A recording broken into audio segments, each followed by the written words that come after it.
बुद्धि को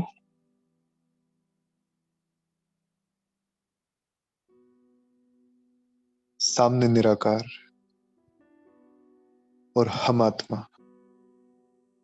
अपने अनादि स्वरूप में सर्व शक्तियों को इमर्ज करके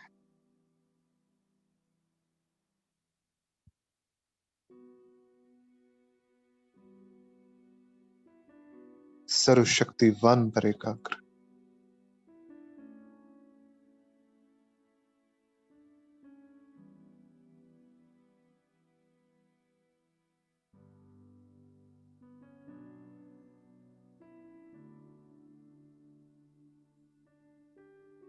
तो सम्मुख बाबा से ही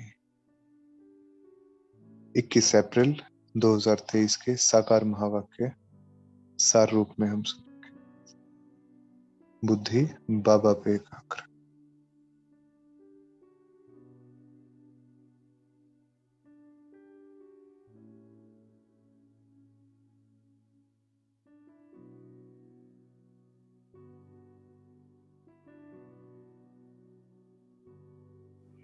हम वर्षे की बात करते हैं, बाप और वर्षा। कैसा है वो वर्षा? हम कहते हैं ना हम वर्षे के अधिकारी हैं। कैसा है वो वर्षा? मीठा है ना बहुत। और वो वर्षा सुख का वर्षा है, 21 जन्म सुख का वर्षा। और उस सुख का आधार वहां जाके तो नहीं मिलेगा, आधार तो संगम पे ही बनता है। तो वो सुख वहां जाके फील नहीं होगा, वो सुख यहीं फील होगा और अभी फील होगा इस पल में।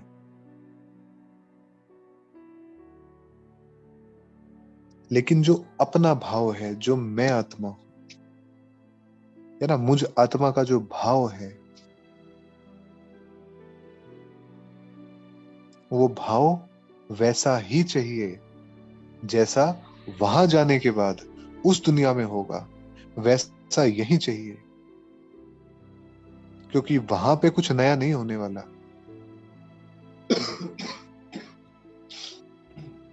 सॉरी, वहां पे कुछ नया नहीं होने वाला कि वहां जाके हम तब्दीली कर लेंगे, मॉडिफिकेशन कर लेंगे या अपग्रेड कर लेंगे अपने स्वरूप को। नहीं, बन के तो यहीं से जाएगा ना। मैन्युफैक्चरिंग यहाँ पे चल रही है, वहां पे तो यूज होगा। तो मैन्युफैक्चरिंग में अगर कोई डिफेक्ट छूट गया तो वो डिफेक्ट तो फिर पूरा नहीं किया जा सकेगा। तो इसलिए पूरी प्रैक्टिकल फुल ड्रेस रिहर्सल यहां ही होगी, इस संगम पे ही होनी है।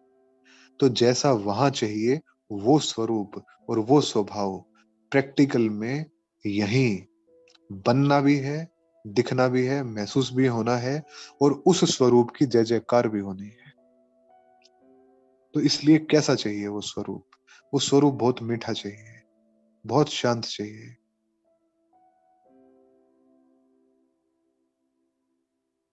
अब मीठा मिठास वो हो जो दिल से है ना। ऐसा अब बाबा ने बोल दिया कि स्वभाव मीठा चाहिए और शांत चाहिए, तो मिठास वो ना हो फिर कि बाबा ने बोल दिया मिठास है तो मिठास लानी है हमें। नहीं, मिठास अंदर से आए, है ना। उसमें ऐसा होगा कि अगर बोल कड़क होंगे तो उसमें भी मिठास लगेगी आत्माओं को। मतलब सच्ची मिठास हो तो सच्ची मिठास कड़क बोल में भी महसूस होगी। और शांति, तो जो बोलने चालने का ढंग है, तो ढंग पे नहीं जाना कि ढंग कैसा है। तो बाबा ने कहा बोलचाल ऐसी हो जो सब कहें तो जैसे देवता है। लेकिन बोलचाल पे ध्यान ना देके स्वरूप पे ध्यान देना है। क्योंकि हर चीज संकल्प हो, बोल हो, कर्म हो, ये तीनों चीजें आधारित हैं, स्वरूप पे आधारित हैं। कौन से स्वरूप की स्मृति है? अगर स्मृति आत्मा की है कि मैं आत्मा, तो संकल्प कैसा होगा? संकल्प तो हो गया ना, मैं आत्मा। बोल कैसा होगा? जैसा आत्मा का स्वरूप है, पावन, पावनता का वाइब्रेशन होगा। शक्ति, कमजोर बोल नहीं होगा, शक्तिशाली बोल होगा। आनंद, जब वर्णन करेगी किसी चीज का तो आनंद महसूस होगा आत्माओं को। सुख, भल कितने दुखी दुखों की आंधियां चल रही हो, लेकिन आत्मा अगर इस स्मृति में है तो सुख महसूस होगा उसको। मैं तो बिल्कुल अलग हूं, अप्रभावित। भले ही कितने बवंडर खड़े हों, लेकिन बिल्कुल शांत। मैं तो आत्मा हूं ना। हमारा क्या लेना देना इन सब चीजों से? यहां पे आए थे, चोले लिए थे, पार्ट बजाए, यहीं छोड़ दिए। अब वैसे ही बिंदु रूप में जाना है। हमारा मतलब क्या है किसी चीज से? कोई मतलब नहीं है। तो इस स्मृति के आने से, आत्मिक स्मृति के आने से निर्भयता आती है। इसके आने से बिल्कुल स्वतंत्रता महसूस होती है ना। तो स्वरूप के आधार से बोल, संकल्प, बोल और कर्म तय होते हैं। तो इसलिए हमें जो अटेंशन देना है वो बोलचाल के ढंग पे नहीं देना कि मीठा बोलना है। अब बोल मीठा रहे हैं, लेकिन वाइब्रेशन वैसा नहीं महसूस हो रहा आत्माओं को। तो इसलिए जो परिवर्तन होगा वो आंतरिक होगा। बाहरी परिवर्तन परमानेंट नहीं चल सकता। किया जा सकता है, लेकिन परमानेंट चल नहीं सकता।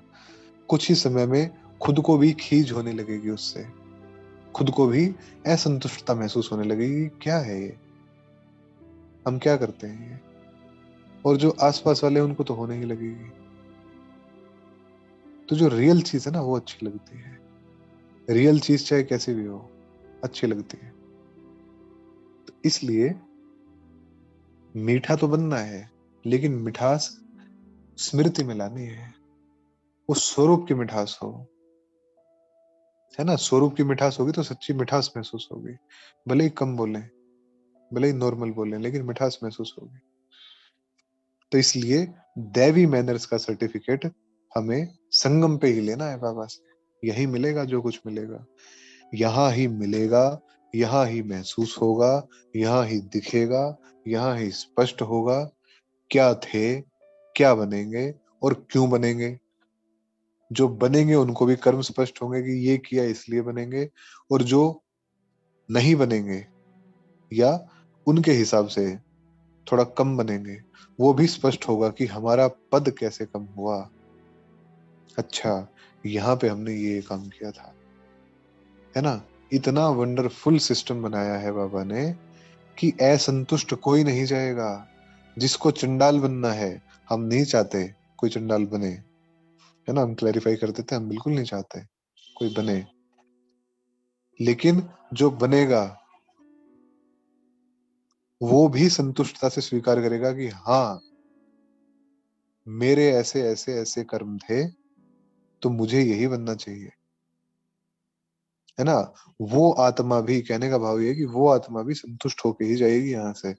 क्योंकि दिखेगा तो उसको भी कि मेरा तो पद ये होगा वहां जाके। मतलब दुनिया सतयुगी है, लेकिन वहां पे भी पाठ दास दासी का मिला है। तो वो भी लेकिन संतुष्टता में होंगी, वो आत्माएं भी। क्योंकि हमारी कई ब्राह्मण आत्माएं इतनी सुमान से लबरेज होती हैं, या यूं कहें कि आराम पसंद हो जाती हैं, कि उनके शब्द होते हैं कि सतयुग में तो सब सुख बराबर होंगे ना। राजा रानी बनने का सुख भी वही होगा, है ना। वही भोजन राजा रानी खाएंगे, महाराजा महारानी, और वही भोजन जो महल के कर्मचारी हैं खाएंगे। डिफरेंस तो होता नहीं वहां पे, भोजन तो एक ही बनेगा। लेकिन महाराजा महारानी थोड़ा कम खाएंगे, जो बाकी बचेगा वो अपने यूज के लिए सारे, पूरा जो स्टाफ होता है वो खाएगा, है ना। तो ब्राह्मण आत्माएं अपनी आराम पसंदगी में क्या कहती हैं कि ठीक है, दास दासी बन जाएंगे, भोजन भी वही मिलेगा, उसी महल में रहेंगे जिसमें महाराजा महारानी रहेंगे, है ना, पोशाक भी ठीक ठाक सी हो गई, सुख भी सारे वैसे ही होंगे, क्योंकि सुखी तो हर आत्मा होती है वहां पे। लेकिन बात मर्तबे की है। तो जो कुछ भी होना है वो संगम पे ही होना है। तो हर दिन जो बीत रहा है संगम पे, अगले 5,000 साल के लिए एक नूंद बन रही है ना। हमारा हर कर्म एक नूंद बन रहा है। किया गया कोई भी संकल्प सारे कल्प साथ चलेगा।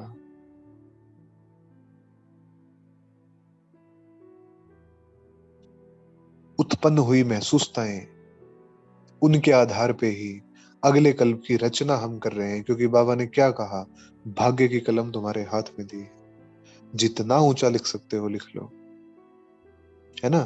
तो जब कलम भाग्य लिखा जाता है ना, एक चीज नहीं लिखी जाती, अनेकों चीजें लिखी जाती हैं। संपत्ति भी लिखी जाती है, संबंध भी लिखा जाता है, आयु भी लिखी जाती है, और किस स्तर की होगी वो भी लिखी जाती है, कब कब होगी वो भी लिखी जाती है, स्वरूप कैसा होगा वो भी लिखा जाता है। हर चीज लिखी जाती है। लिखी कैसे जाएगी?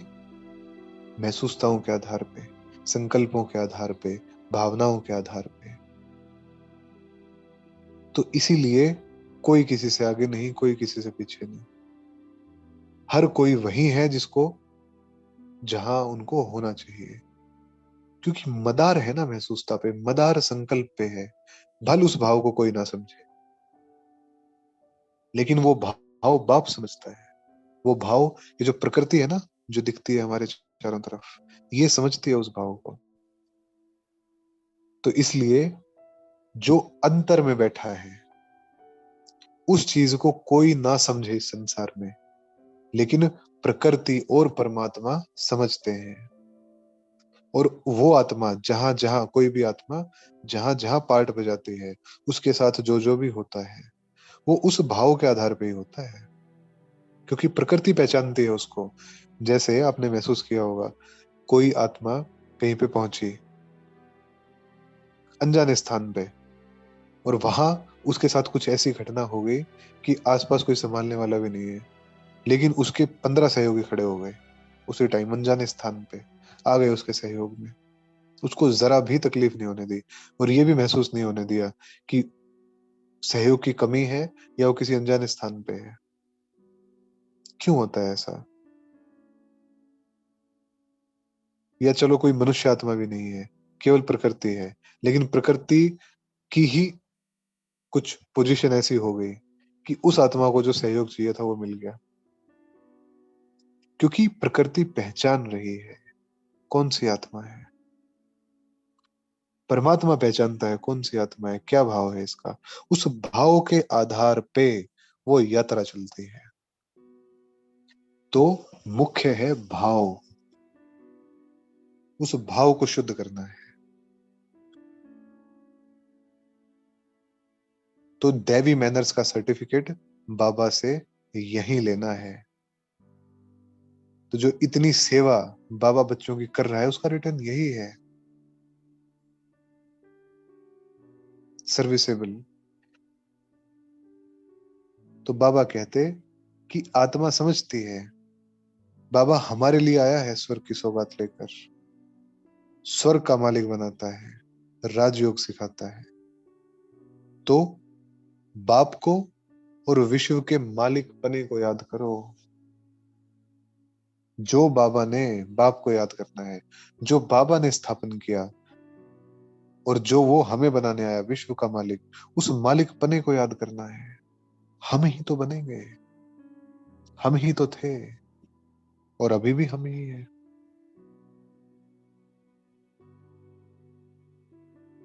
तो उस खुमारी में, उस नशे में, विश्व के मालिक, भारत के मालिक नहीं, अकेले भारत के नहीं, है ना, विश्व के मालिक।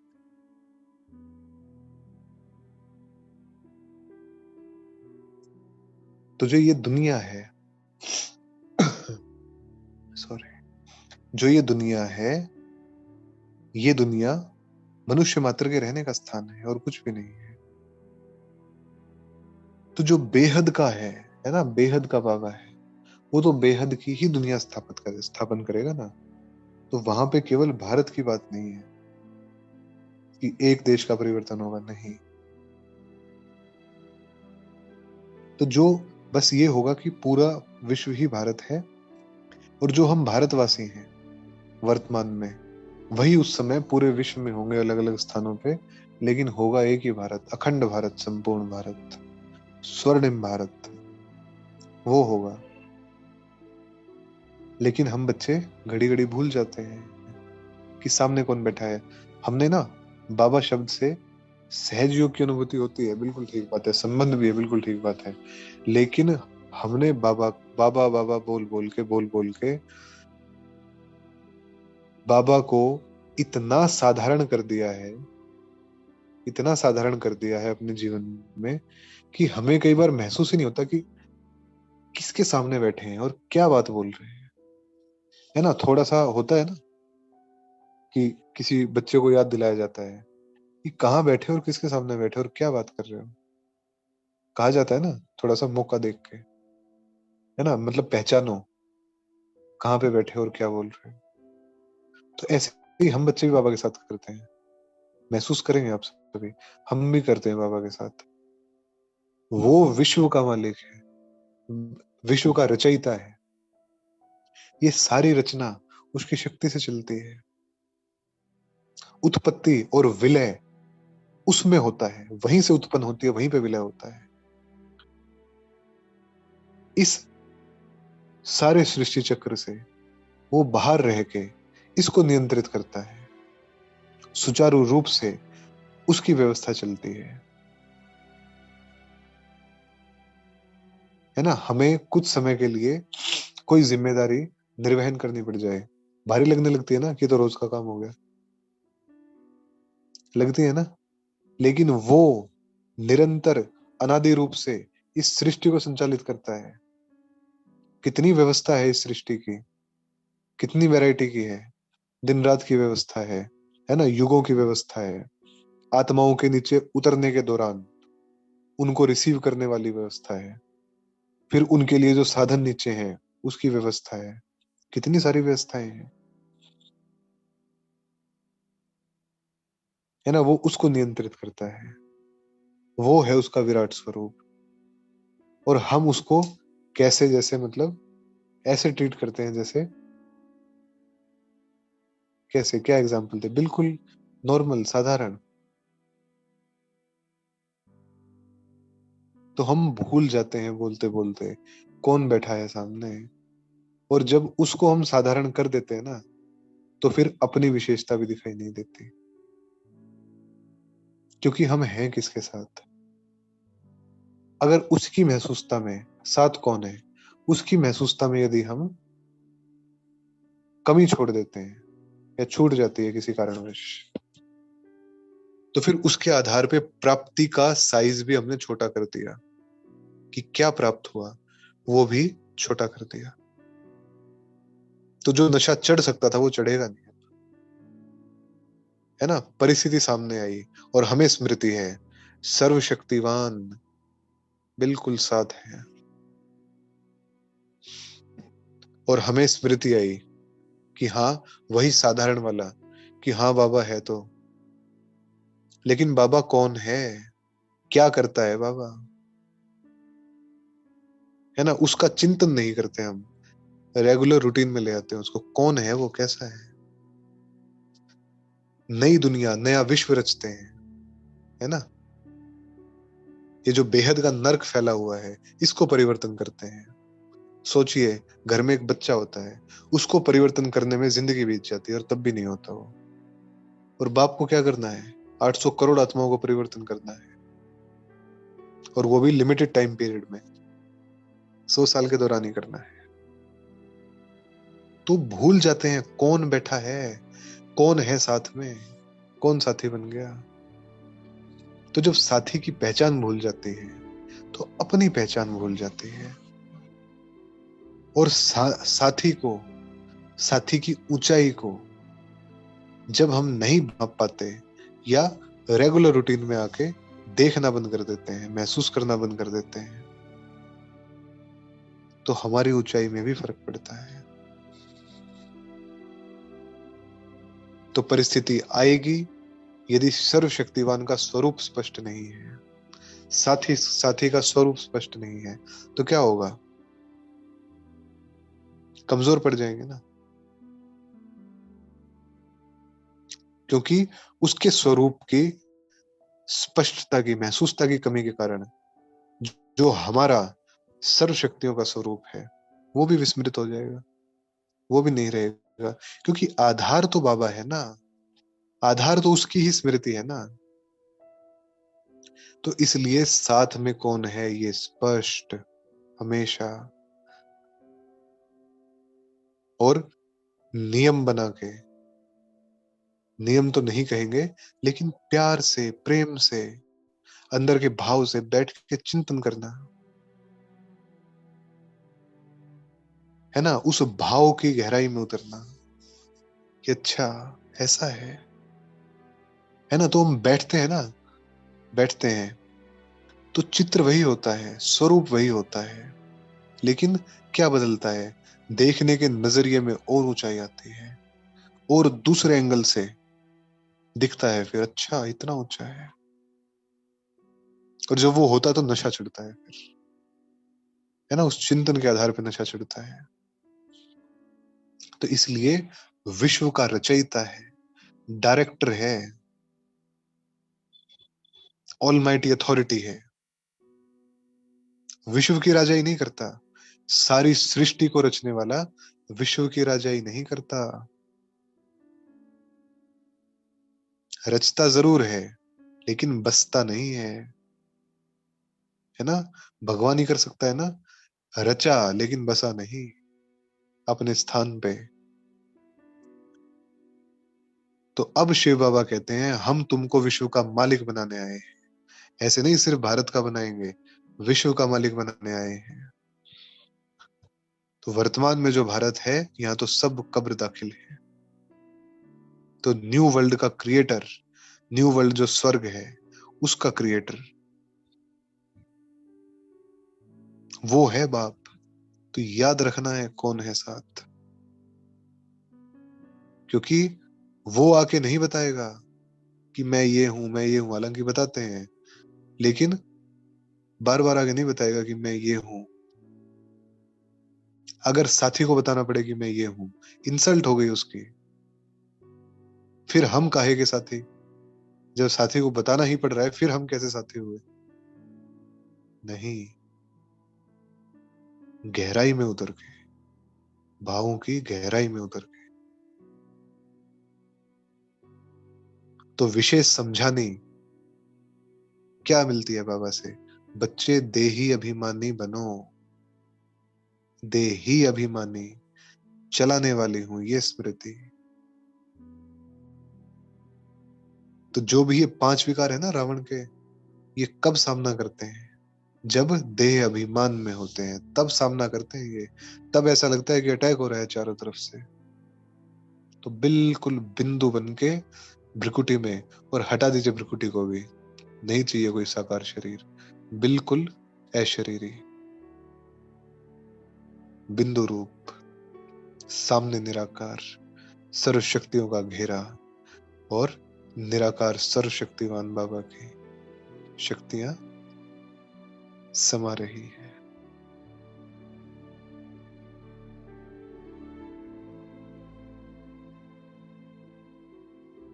और समा के फैल रही है।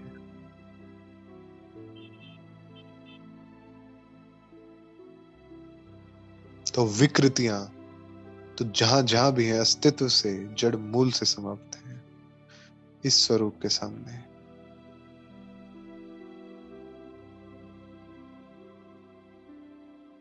तो बाबा कहते जो पद है वो पुरुषार्थ अनुसार मिलता है और धारणा के आधार से मिलता है। तो आत्माएं कहती है ना कि कम से कम स्वर्ग में तो जाते हैं, दास दासी बनते हैं, प्रजा में जाते हैं, तो वो तो हर कोई जाता है।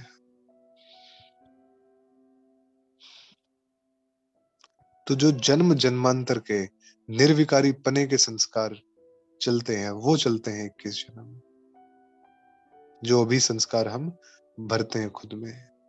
तो बाबा ने एग्जाम्पल दिया कि जैसे सन्यासी हुए, घर बार छोड़ दिया, एक जन्म में अर्थात जो वो विकार था उसको दबा दिया, खत्म नहीं किया, उसको समझने की कोशिश नहीं की, लेकिन दबा दिया।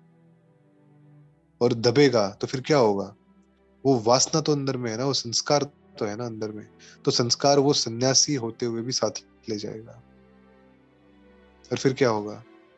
फिर से जन्म लेंगे, फिर से वही जद्दोजहद। लेकिन बाप क्या करता है? बाप जड़ मूल से नामो निशान खत्म करता है विकार का। सर उठाना तो दूर, जो डेड बॉडी की दुर्गंध होती है वो तक ना आए, जीवित रहना तो दूर। तो इसलिए संस्कार को परिवर्तन करना है, दबाना नहीं है, परिवर्तन करना है, चिंतन करना है, स्वरूप का अभ्यास करना है, स्वरूप की गहराई में उतरना है।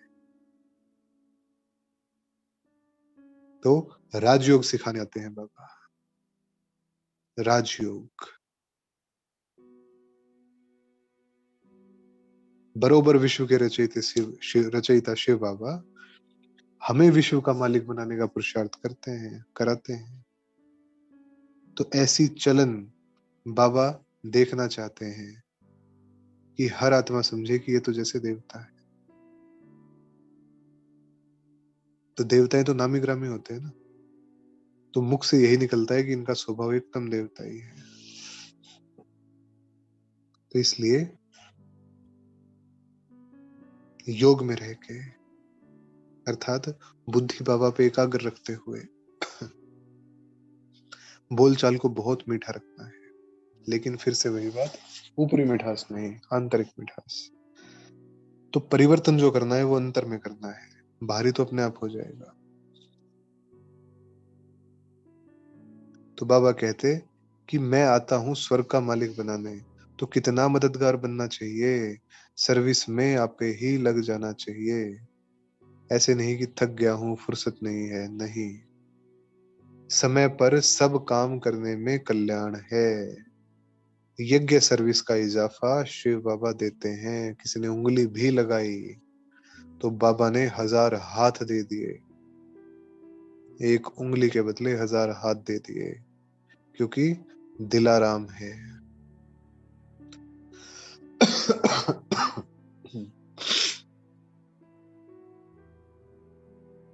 तो बाबा कहते कि एक कहानी भी है ना, कि लक्ष्मी ने अमृत पिलाया फिर भी असुर बन गए। तो किसी को दुख देने का प्रयत्न नहीं करना, नहीं तो क्या होगा? उल्टा हो जाएगा, राज्य भाग्य गवा देंगे और डंडे खाने की नौबत आ जाएगी। क्योंकि धर्मराज है ना,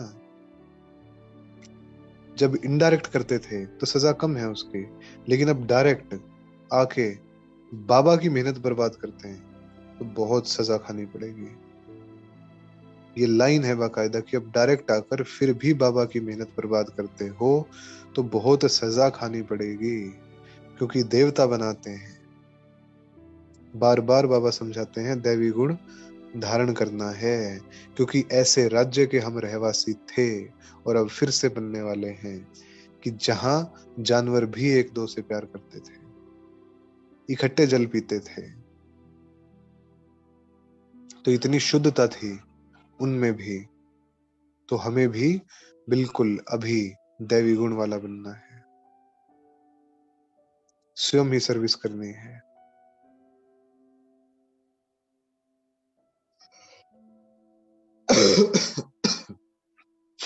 सॉरी। तो बाबा की यही समझानी कि देही अभिमानी बनो। तो भगवान वाच है बच्चों के प्रति कि मैं तुमको पढ़ाकर राजाओं का राजा बनाता हूं, योग और ज्ञान सिखलाता हूं, अर्थात समझ और महसूसता, उसकी गहराई में उतरना सिखाता हूं। हमें ले जाने के लिए आए हैं। तो सदा सुखी स्वर्ग का मालिक हम बनते हैं। तो जब शरीर तंदुरुस्त है तो आत्मा क्या कहती है? मैं सुखी हूं। वो तंदुरुस्त नहीं है तो आत्मा कहती है मैं दुखी हूं। लेकिन बाबा नए विश्व का रचयिता हमें मालिक बनाते हैं। राज्य नहीं करते, लेकिन मालिक बनाते हैं। तो बाबा पहले सभी दुखों से छुड़ाए सुख धाम में भेजते हैं, फिर निर्वाण धाम में भेजते हैं, फिर सुख धाम में हम उतरते हैं। ये चक्र ऐसे ही फिरता है। तो बाबा कहते हैं अब कोई गफलत नहीं किसी प्रकार की भी। जान पहचान होने के बाद फिर यदि चलन में कोई गड़बड़ हुई तो बहुत सजाएं खाएंगे। तो केवल एक ही स्मृति कि विश्व का रचयिता ज्ञान का सागर हमको पढ़ाते हैं, और हमें वो जरूर विश्व के मालिक बनने का वर्षा देंगे।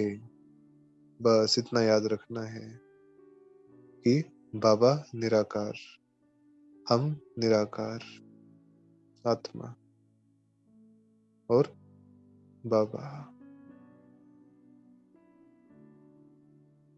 और विश्व के मालिक बनने का जो वर्षा हमें मिलता है उसकी याद। अच्छा, मीठे मीठे सिक्के लदे बच्चों प्रति माता पिता बाप दादा का याद प्यार और गुड मॉर्निंग। रूहानी बाप के रूहानी बच्चों को नमस्ते। हम रूहानी बच्चों की रूहानी बाप दादा को याद प्यार, गुड मॉर्निंग और नमस्ते जी। तो हम निराकार बाबा जो सामने है महसूस करेंगे कि जैसे उनकी बुद्धि से बाबा की किरणें डायरेक्ट हमारी बुद्धि पे गिर रही हैं। तो बुद्धि रूपी हाथ साथ है। तो इसी साथ की महसूसता में वरदान और वरदान की शक्ति ट्रांसफर होते हुए महसूस करेंगे खुद में। बुद्धि रूपी विमान द्वारा सेकंड में तीनों लोगों का सैर करने वाले सहज योगी